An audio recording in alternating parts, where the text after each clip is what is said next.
हुमायूं अहमद साहब, कश्मीर का इलेक्शन नुक्ता आगाज़ है सर, या जो पाकिस्तान की मौजूदा ओवरऑल सिचुएशन है इसने कुछ झंझोड़ दिया लोगों को कि हम एक नई बहस खोली है। बिस्मिल्लाहिर्रहमानिर्रहीम या का नाबुदो व या का नस्ताइन। मुझे इमरान खान का एक इंटरव्यू याद आ रहा है। हम मुझे याद नहीं है कि एंकर कौन था या किसने लिया था। उन्होंने कहा था कि दुनिया के किसी भी निज़ाम में आप आसिफ अली ज़रदारी साहब या मियाँ नवाज शरीफ साहब को बिठा दो, वो निज़ाम फेल हो जाएगा। उन्होंने कहा था कि अगर इनको आप यूके के अंदर प्राइम मिनिस्टरशिप दे दो, 5 साल के अंदर अंदर यूके जो है ना कर्जदार हो जाएगा और पाकिस्तान से कर्जा मांगेगा। यूके आजकल अपने वज़ीर आज़म जो उन्होंने खुद ही मुंतखब किया, नहीं क्या तुम ये कुछ ही कह रहे हैं। मैं वो बता रहा हूँ। नंबर 2, उन्होंने उस वक्त कहा था 2022 में, जब उनको एक गलत तरीके से वो साइफर जिसके बारे में उस ज़माने में सब कहते कि वो एग्जिस्ट ही नहीं करता, उसकी बेसिस पे जब निकाला जा रहा था तो उन्होंने बाजवा साहब को मुखातिब होकर कहा था कि जनरल साहब आप हमें हटा तो रहे हो, आपसे मईशत नहीं संभलेगी। आज 4 साल बाद हमारे जो सबसे पावरफुल मिनिस्टर है इंक्लूडिंग प्राइम मिनिस्टर, इन सब में, और ये मैं नहीं कह रहा, ये इनके अपने राना सनाउल्लाह साहब का भी कहना है, सबसे पावरफुल है। उन्होंने भी उस चीज़ का कहा है कि यार ये चीज़ बिल्कुल फिनिश, ख़त्म। और ये इनको एहसास इस लिहाज से हुआ है कि जिस वक्त इन्होंने पाकिस्तान तहरीक इंसाफ को निकाला था तो आवाज़ आई थी कि स्टॉक एक्सचेंज ऊपर चला गया है, आवाज़ आई थी कि $100 बिलियन के माहदे होने वाले हैं, आवाज़ आई थी कि मईशत एकदम उड़ने लगी है, पाकिस्तान उड़ान, और ये उड़ान और वो उड़ान। आज मेरे ख्याल में वो किसी ज़माने में यहाँ एक बस सर्विस होती थी उड़ान, वो भी नहीं रही थी। आज इन्होंने वो काम कर दिया है। इनको ये समझ नहीं आती कि वजह क्या है, और मैं वजह बड़ा सिंपल है।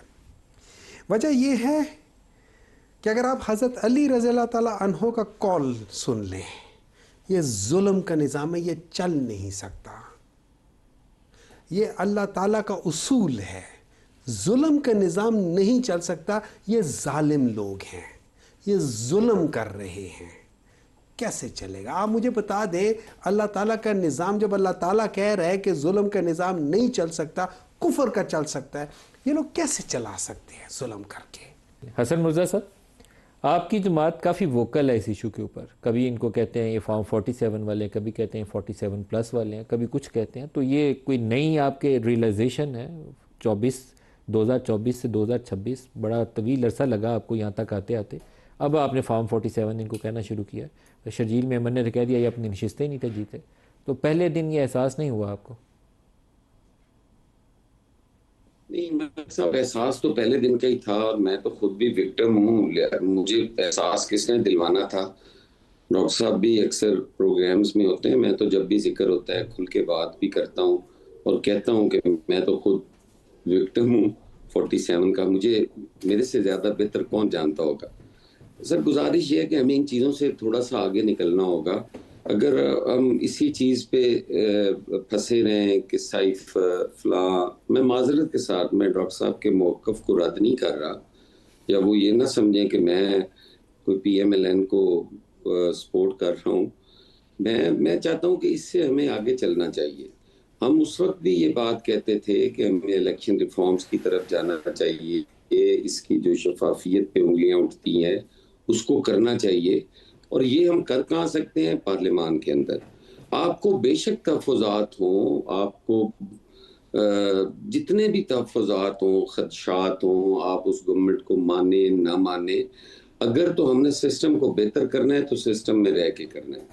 इसको नदीम भाई, मैंने जनरल ज़िया-उल हक के ख़िलाफ़ भी जदोजहद की है, मैंने मुशर्रफ के ख़िलाफ़ भी जदोजहद की है, मैंने बड़े बुरे हालात देखे, और मैंने PMLN उस वक्त भी है जिस वक्त PMLN अपने अरूज पे थी, और PMLN उस वक्त जब इनका शेख रशीद भी इन्हीं का स्पीकर था, इन्हीं का स्पोक्स पर्सन था, उसकी बदतमीजी भी बर्दाश्त की, मतलब है कि हमने वो अरूज देखा और अपने सब्र तहम्मुल के साथ एक सियासी कारकुन वाली जो जद्दोजहद थी वो जारी रखी और हमने काफी हसन साहब, लेकिन अचीव भी अगर किया आप कहते हैं इस कि ये मुल्क के फॉर्म अंदर। 47 वाले हैं, शर्जील मेमन साहब कहते हैं कि नवाज शरीफ और मरियम और शहबाज अपनी सीटें भी पता नहीं जीते हैं कि नहीं जीते, तो फिर तो इनकी legitimacy as a federal and provincial government आप पीपल्स पार्टी वाले चैलेंज कर रहे हैं।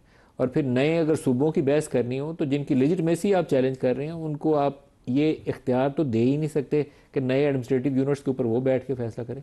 पहले तो लिजिटमेसी तय करनी पड़ेगी ना। तो ये फॉर्म 47 वाले हैं या ये मुंतखब हैं, पहले तो ये बता दें मुझे। वो होने भी वो होने भी नहीं। नहीं, वो बिल्कुल सही है इसमें तो कोई दो राय नहीं है। देखिए, आप पे एक इल्जाम लगा कि डॉक्टर यास्मीन राशिद ने ये इल्जाम लगाया कि मेरे हल्के में धांधली हुई है। अब जो इस मुल्क के हुक्मरान हैं उन्हें तो फिल फौर चाहिए था कि ये हल्का खोलो और पब्लिक आके इसकी काउंटिंग कर लो। आप अब हर चीज अपने सामने रखो, उसका ओपन ट्रायल हो, जिसका दिल करे वो पास ले और जाके वो देखे कि क्या है।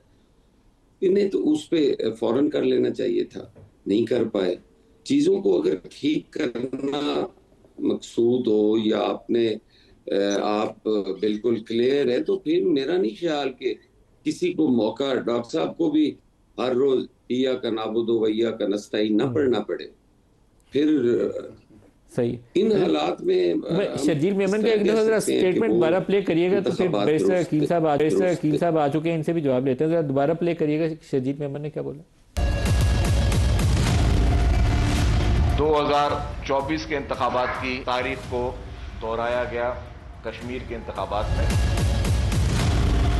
वो फॉर्म 47 की हुकूमत थी, ये फॉर्म 47 प्लस की कार्रवाई थी।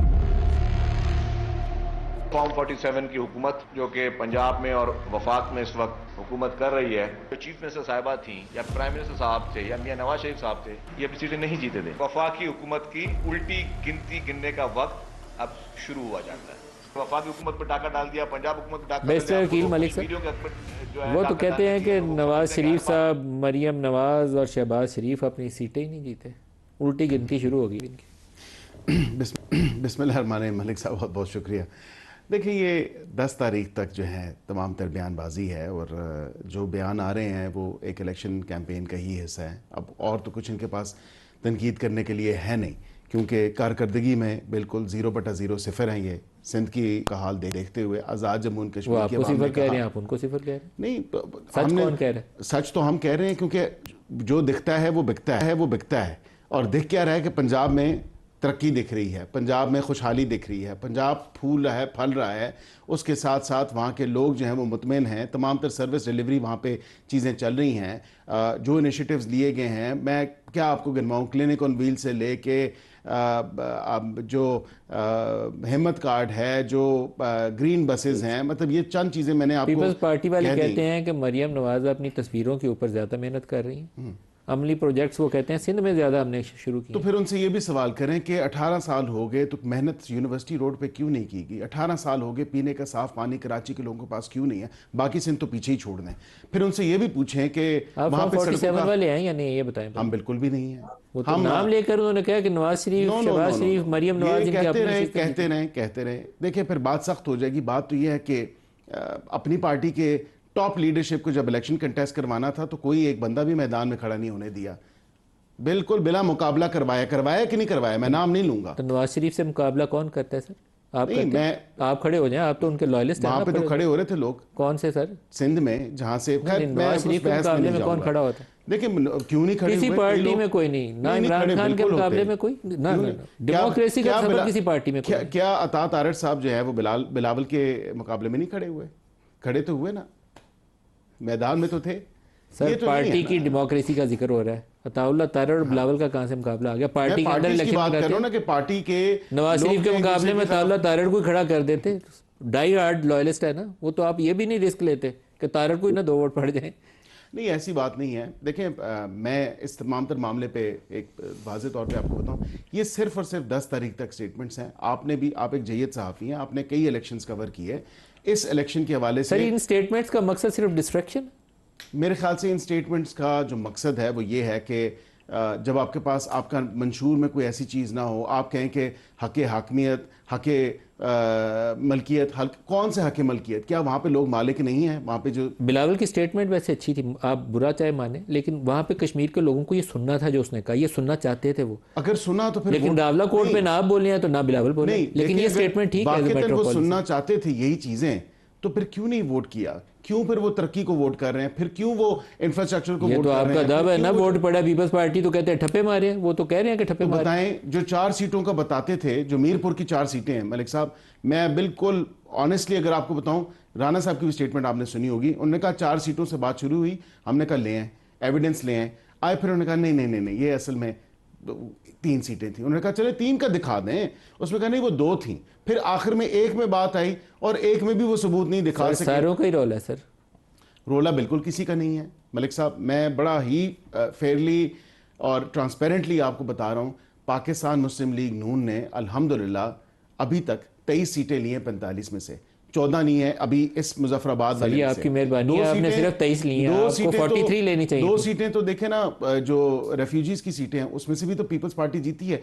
जहां पीपल्स पार्टी जीतती है ना, वहां पे पीपल्स पार्टी कहती है जी बिल्कुल जबरदस्त सिलेक्शन हुआ। पीपल्स पार्टी का वतीरा ये हो रहा है, और विद ऑल ड्यू रिस्पेक्ट, क्योंकि जो हल्के की सियासत करते हैं डॉक्टर साहब, पीटीआई का भी यही वतीरा था। पीटीआई कहती थी नहीं नहीं नहीं नहीं, सुबह से कौन सी धांधली शुरू होगी मुझे बताएं, सुबह से लेके रात शाम तक, ये जब तक पोलिंग क्लोज नहीं, धांधली होगी धांधली होगी धांधली होगी धांधली होगी। कहाँ धांधली हुई? कोई हमें सबूत बताएं। कुछ पोलिंग स्टेशन पे मलिक साहब ये जरूर हुआ है कि दोनों फरीकैन आमने सामने थे।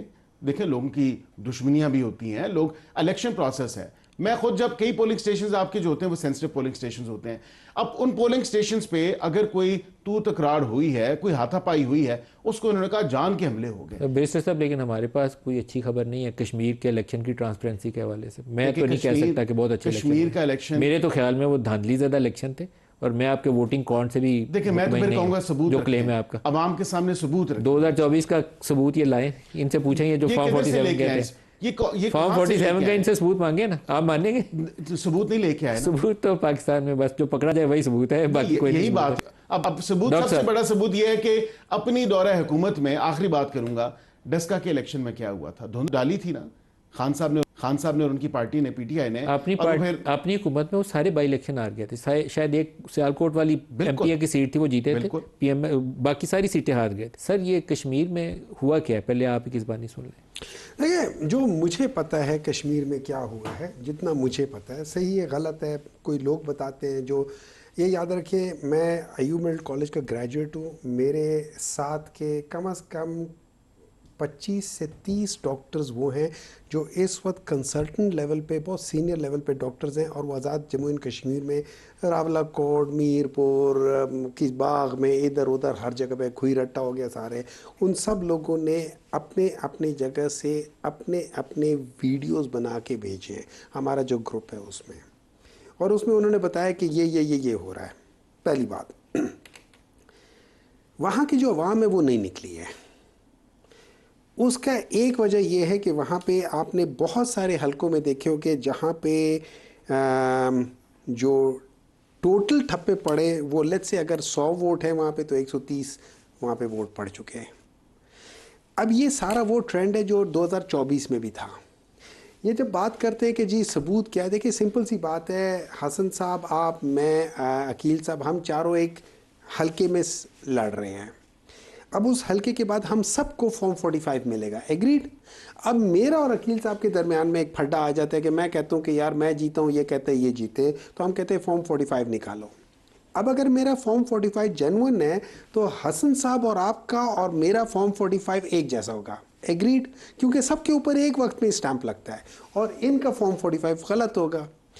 अब ये बात इस्लामाबाद के 2 हलकों में जो हमारे पीपल्स पार्टी के वो थे, अपने क्या नाम है, मुस्तफ़ा नवाज़ खोखर साहब, वो भी यही कहते हैं।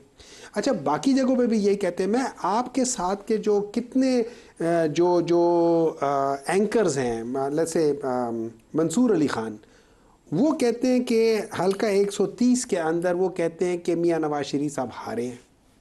वो कहते हैं मैं एक एक चीज़ के बारे में बता के सकता हूँ, और ये एक वो नहीं है, ये हर एक ये कहता है। जो उधर वो थे यहाँ पे कमिश्नर साहब थे पिंडी के, उन्होंने भी यही कहा था। आपको पता है उसके बाद कमिश्नर साहब कहाँ गए हैं? मुझे नहीं पता ना, आपको सिर्फ पता है? उनकी एक प्रेस कॉन्फ्रेंस की जरूरत थी, उसके लीग बाद- और पीपल्स पार्टी को रात में उसी में अलायंस अनाउंस कर दिया था, उसके बाद उनकी जरूरत नहीं रही। अच्छा मैं आपको एक बात, उससे मुझे मैं याद ब्रेक आया, ले मैं लिया। आपको एक बात बताता हूँ। हाँ, ब्रेक ले लिया अगर मुझे। उस दिन, मैं एक फाइनल कर लूँ, अगर उस दिन रात को जल्दी में अपनी चौथी प्राइम मिनिस्टरशिप के लिए मियां नवाज शरीफ साहब वो ना करते और वो कह देते कि यार ये ठीक नहीं है, वो लीडर बन जाते, शायद लीडर बन जाते। लेकिन उनकी उस चीज की वजह से आज वो एक गुमनामी की जिंदगी गुजार रहे हैं।